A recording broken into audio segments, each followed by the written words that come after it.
प्रिय मित्रों, पिछले सेशन में मैंने एक डिस्ट्रिक्ट एंड सेशन जज जो कि डुबरी आसाम के थे, उन्होंने अपने परिवार को मारकर अपने ही बैकयार्ड में दबा दिया, उसके बारे में बात की थी। यानी कि उन्होंने अपनी पूरी फैमिली को कत्ल कर दिया। इस चीज़ को कहते हैं फैमिलीसाइड। आज थोड़ा सा हम इस चीज़ को समझेंगे कि फैमिलीसाइड क्या होता है। उस केस में तो कोई साइकोलॉजिकल एग्जामिनेशन या साइकेट्रिक एग्जामिनेशन या उनका पर्सनालिटी एनालिसिस नहीं किया गया, क्योंकि कोर्ट ये आदेश नहीं दे पाया और कोर्ट ने स्वयं इस बात का तय किया कि यह व्यक्ति सेक्शन 84 में आता है कि नहीं। जो सेशन जज थे उपेंद्र नाथ जी, उन्होंने भी अपने आप को साइकेट्रिक एग्जामिनेशन को सबमिट करने के लिए मना कर दिया था। पर आज हम दूसरे केसेस के अनुभव के आधार पर, उनके एनालिसिस के आधार पे समझेंगे कि फैमिलीसाइड क्या है। फैमिलीसाइड उसमें कहते हैं कि murder of all the members of family, जिसमें कभी कभार वो व्यक्ति स्वयं भी अपने आप को समाप्त कर सकता है और किसी दूसरी परिस्थिति में वो अपने आप को समाप्त नहीं करता, लेकिन परिवार के सभी मेंबरों को समाप्त कर देता है, उनको मार देता है। यह प्राइमरली इसलिए होता है कि वो अपनी स्पाउस, अपनी पत्नी से या पत्नी पति से संतुष्ट नहीं होती किसी भी प्रकार से, और वह यह समझता है कि यह उसकी पत्नी उसके काबिल नहीं है और वो हमेशा गलत कामों में लिप्त रहती है और उसके रॉन्ग डूइंग से उसको सारी तकलीफ़ें क्रिएट हो रही हैं। जब उसकी पत्नी गलत है तो बच्चों का कोई साथ में महत्व नहीं रहता, इसलिए बच्चों को भी उसके साथ ही वो समाप्त कर देता है। और कभी कभार हो सकता है उसको इनफाइडेलिटी का शक भी हो कि ये बच्चे तो मेरे हैं ही नहीं। दूसरी परिस्थिति ऐसी होती है कि जिसमें आदमी ये सोचता है कि मेरी जितनी बदनामी या जितना सम्मान मुझको मिलना चाहिए था समाज में, वो इसलिए नहीं मिल रहा कि मेरी पत्नी और मेरे बच्चे उसकी एक्सपेक्टेशन के हिसाब से परफॉर्म नहीं कर रहे हैं, कार्य नहीं कर रहे हैं, पढ़ लिख नहीं रहे हैं, उनके आउटपुट जो है वो उसके हिसाब से जो उसको उसका नाम बड़ा करने के लिए होती, वह विपरीत रूप से प्रभावित हो रही है। तो इसलिए वो सोचता है कि ऐसे परिवार की उसे कोई आवश्यकता ही नहीं है जो उसको बदनाम करे, उसके लिए कोई किसी तरह का फ़ायदा नहीं करे। तो ऐसे परिवार को वो एक अपेंडेजेस समझ के समाप्त करने की सोच लेता है। इसके अलावा कभी कभी अपने परिवार की फाइनेंशियल ज़रूरतों के लिए, पैसे की ज़रूरतों के लिए और दूसरे कारणों से वह ये समझता है कि इस सब का कारण मेरा परिवार ही है और वो परिवार को समाप्त कर देता है।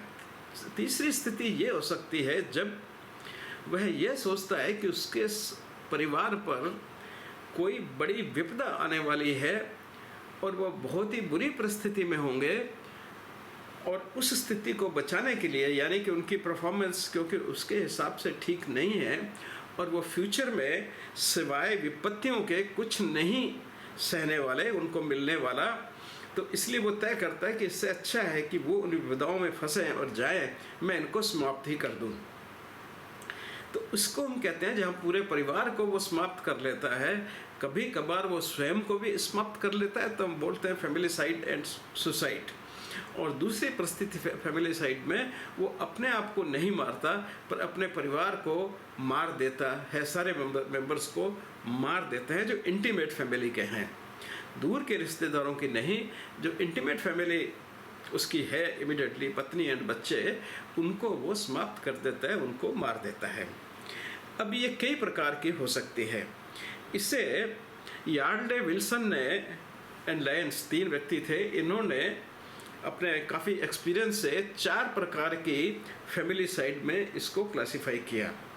एक थी एनोमिक, दूसरी थी डिसअपॉइंटेड, तीसरी थी सेल्फ राइटियस और चौथी थी पैरानॉइड। तो ये 4 प्रकार की उसने फैमिलीसाइड को डिस्क्राइब किया। अब देखें इसमें हर स्थिति में क्या कहता है। एनोमिक में जो मारने वाला है वो अपने आप के स्टेटस और इकोनॉमिक स्टेटस को, अपने समाज में अपनी प्रतिष्ठा और पैसे की कमी को महसूस करता है अपने परिवार के कारण। इसलिए अब क्योंकि उसकी न तो उसके पास जो वित्त व्यवस्था है, न ही उसकी जो प्रतिष्ठा है वह समाज में बन रही है, और वो सब उनका कारण अपने परिवार को समझता है, इसलिए वो परिवार को ही समाप्त करने में लग जाता है। दूसरी होती है डिसअपॉइंटेड। अब ये क्या है कि वो फैमिली जहाँ पे अपनी एक आइडियल सिचुएशन करना चाहता था, फैमिली में बड़ा बेटा उसका डॉक्टर बनेगा, छोटी बेटी उसकी लॉयर बनेगी, तीसरा बेटा उसका इंजीनियर होगा, चौथा बेटा ये होगा। पुराने टाइम में आजकल तो 2-3 ही बच्चे होते हैं, पर फिर भी अपने बच्चों में वो दिमाग से पहले ही प्रिपेयर करके बैठा है कि वो ये सब बनेंगे, या कोई बड़ा बिजनेसमैन होगा, या बहुत अच्छी उसकी नई कंपनी चलेगी। इस तरह के विचार करके वो बैठा होता है, लेकिन वह लगता नहीं उसे, क्योंकि वो अच्छी तरह से एजुकेशन में परफॉर्म नहीं कर रहे हैं, कॉलेज स्कूल लेवल पे परफॉर्म नहीं कर रहे हैं, या बिजनेस स्टार्ट नहीं कर रहे हैं जिस वक्त उसको आशा थी कि उसके बच्चे बिजनेस में आ जाएंगे। तो उस तरह से वो उनसे पूरी तरह से डिसअपॉइंटेड हो जाता है, बहुत ज़्यादा नाराज़ और दुखी हो जाता है, और फाइनली वो सोचता है कि तो किसी काम के नहीं है, इनको समाप्त ही कर देना चाहिए, इनको रहने का समाज में या दुनिया में कोई अधिकार नहीं है, और इस डिसअपॉइंटमेंट के साथ वो अपनी फैमिली को समाप्त कर देता है। तीसरा होता है सेल्फ राइटियसनेस। जो किलर है, जो मारने वाला है, वो इसलिए एज ए रिवेंज के रूप में वो सोचता है कि परिवार वाले उसके सारे गलतियां करें, वो तो राइटियस है, वो तो सही करता है सब कुछ, लेकिन उसके परिवार वाले जो हैं वो कोई भी काम सही से नहीं करते हैं, और जो भी आज परिस्थिति क्रिएट हो गई है, खराब परिस्थिति क्रिएट हुई है, चाहे वो पैसे की हो, चाहे सम्मान की हो, किसी और दृष्टि से हो, उस सब के लिए मेरी फैमिली ही जिम्मेदार है। यानी कि मेरी जितनी दुख तकलीफें हैं उसके लिए सिर्फ मेरी फैमिली ही जिम्मेदार है। इसलिए ऐसी फैमिली को रखने से क्या फ़ायदा, और वो उनको as a revenge, as a punishment या उसकी एक्सपेक्टेशन पूरी नहीं की तो रिवेंज भी हम कह सकते हैं, वो उन सबको समाप्त कर देता है, मार देता है। तो यह सेल्फ राइटियस कि मैं तो सही हूँ, लेकिन ये मेरे उसके एक्सपेक्टेशंस के हिसाब से, उसकी आशाओं के हिसाब से वो पूरे नहीं होते रहे, इसलिए वो उनको ख़त्म समाप्त कर देता है एज ए पनिशमेंट या रिवेंज अपॉन देम। एक होती है, फिर लास्ट में चौथी स्थिति आती जो मैंने बताया था, पैरानॉइड। पैरानॉइड में ये होता है कि वो एक कल्पना करता है, शक करता है उनके बिहेवियर पे ही, कि यह कोई भी व्यक्ति जो है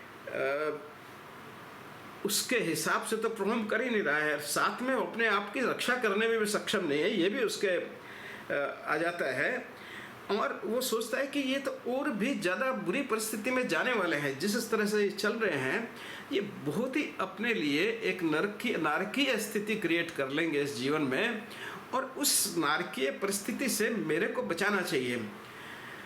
तो ये पैरानॉइड हो गया, शक हो गया है उसके दिमाग में कि ये तो कुछ कर सकते ही नहीं, जो कुछ करेंगे वो इनकी बुरी स्थिति ही लाएगा, वो इनको नुकसान ही होगा, इनका सम्मान पैसा सब बर्बाद ही होगा, और ये जीवन में बहुत ही मुश्किल परिस्थिति में आ जाएंगे, जिससे इनका जीवन बेकार हो जाएगा। तो उस बेकार जीवन से इनको जीने से क्या फ़ायदा, तो क्यों ना इनको आने वाले दुर्भाग्य से प्रोटेक्ट किया जाए। शक भी है साथ में, और शक के साथ में वो उनको आने वाले दुर्भाग्य से प्रोटेक्ट भी करना चाहता है। सामाजिक और व्यक्तिक और वित्त जो संकट आने वाले हैं उनसे उनको प्रोटेक्ट भी करना चाहता है, और इसलिए वह उनको सबको मार देता है कि ना रहेगा बांस न बजेगी बांसुरी, जैसे होता है कि भाई जब ये लोग रहेंगे ही नहीं तो वो जो दुख विपदा इनको सहनी है वो कहाँ से आएगी, इसलिए मार देता है। यहाँ पे बहुत सी स्टडीज़ की गई हैं इनके ऊपर फैमिली साइड पे, और इस पे उन्होंने पाया कि कुछ कॉमन फैक्टर हैं जो इसके लिए रिस्पॉन्सिबल होते हैं। यह कोई रेयर चीज़ नहीं है, होती है पर उतनी कॉमन भी नहीं है। तो वो फैक्टर्स क्या होते हैं, जैसे मैरिटल डिस्कॉर्ड की बहुत हिस्ट्री होती है कि हस्बैंड वाइफ की आपस में बनती नहीं है, या कोई इनफिडेलिटी का केस होता है, या पैसों के चुराने का केस होता है, या किसी तरह से किसी भी कारणों से दोनों हस्बैंड और वाइफ एक तरह से नहीं सोच पाते, इसलिए हमेशा झगड़े फसाद में उलझे रहते हैं। दूसरा है अनहैप्पीनेस, वो इस रिश्ते से और अपनी फैमिली से खुश नहीं है। वो ये सोचता है कि मुझे कोई खुशी मेरी फैमिली नहीं दे पा रही है, और यह कपल हमेशा डोमेस्टिक वायलेंस में उलझा रहता है। कभी पति पत्नी का झगड़ा हो रहा है, कभी किसी बच्चे को लेकर झगड़ा हो रहा है, उसकी पिटाई हो रही है, कभी बेटे की पिटाई हो रही है, कभी किस पे। तो ऐसे घरों में अक्सर शोर शराबा मचा रहेगा, और एक आधा व्यक्ति के साथ में झगड़ा चल ही रहा है, और हस्बैंड वाइफ की तो आपस में बिल्कुल बनती नहीं है, वो काफ़ी डोमेस्टिक वायलेंस में उलझे रहते हैं। सेक्सुअल अब्यूज़ की भी हिस्ट्री रहती है इसमें। कई बार they are more than one family member जो है वो सेक्सुअल एब्यूज़ में भी लिप्त पाए जाते हैं। फिर क्या होता है कि थ्रेट, उनको एक नुकसान होने की संभावना का बहुत डर लगा रहता है दूसरों द्वारा। अब ये कई डिग्री उसकी अलग हो सकती है, पर अक्सर ये देखा गया है कि इन लोगों में एक अनजानी चीज़ का भय अपने परिवार के लिए और स्वयं के लिए भी हमेशा बना रहता है। अक्सर मेल लोगों में ये देखा गया है कि ये फैमिली साइड ज़्यादा होता है, जो एक्यूज पर्सन है वो मेल ज़्यादा होते हैं, और वुमेन जो है वो बहुत कम हुए। कैसे, ऐसी बात नहीं है कि वुमेन नहीं करती, वुमेन करती हैं, पर उनकी इंसिडेंस बहुत ही कम है, बहुत ही कम देखी जाती है। अब होता है कि इसमें ये बड़ा क्लियर स्टडीज़ में आता है कि काफ़ी जगह पर वो कुछ बचाने के लिए, यानी कि उनको अंदेशा रहता है कि कुछ होगा, कुछ बुरा होगा, तो उस बुरा होगा को बचाने के लिए वो सब इस तरह की कार्रवाई कर देते हैं, उनको बचाने के लिए या स्वयं को बचाने के लिए। या तो स्वयं को उसको लगता है कि मेरी फैमिली ख़त्म हो जाएगी, मैं सक्षम नहीं हूँ उसको सपोर्ट करने में, मैं अब रिटायर हो रहा हूँ, मेरी पेंशन तो बहुत कम मिलेगी, अब मेरे 5 बच्चे हैं, 6 बच्चे हैं या 4 बच्चे हैं, उनको कैसे सपोर्ट करूँगा, अभी तो उनकी पढ़ाई भी ख़त्म नहीं हुई है।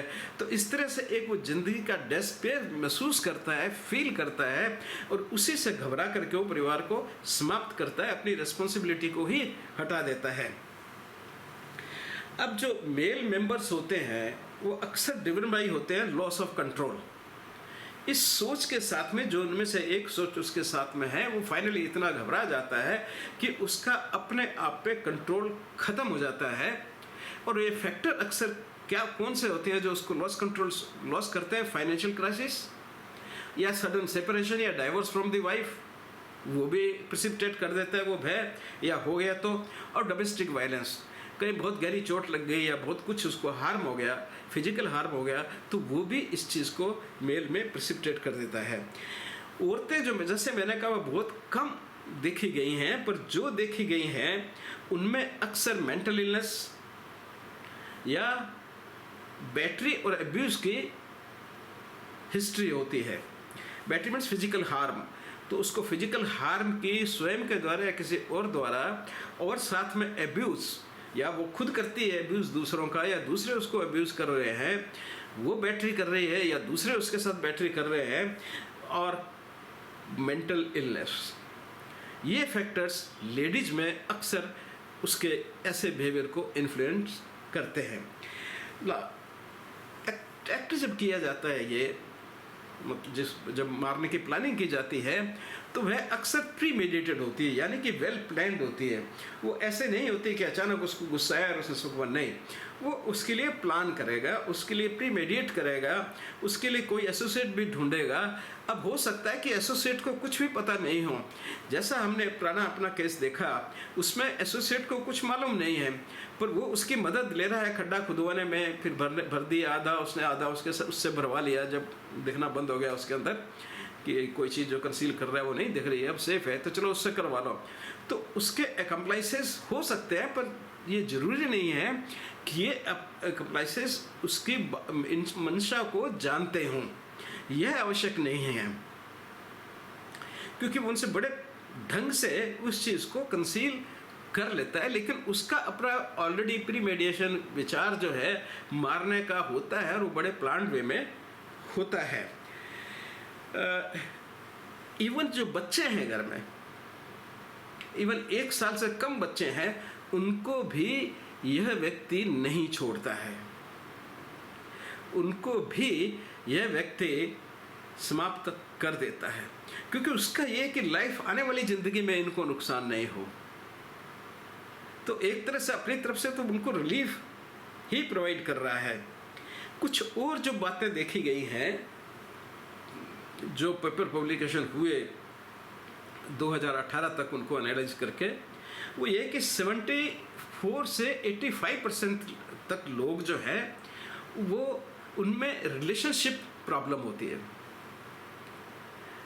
सबसे कॉमन फाइंडिंग जो देखी गई है इन सब में कि 74 to 85% तक लोगों में यह देखा गया कि उनकी अपनी पत्नी से या परिवार से नहीं बनती थी, और उनकी रिलेशनशिप प्रॉब्लम हैं, और इवन ये जो है कई बार वो अटेम्प्ट कर चुके हैं सेपरेट होने की और डाइवर्स की, लेकिन अपनी पद की गरिमा को देखते हुए वो लोग डाइवर्स या सेपरेशन की तरफ नहीं जाते।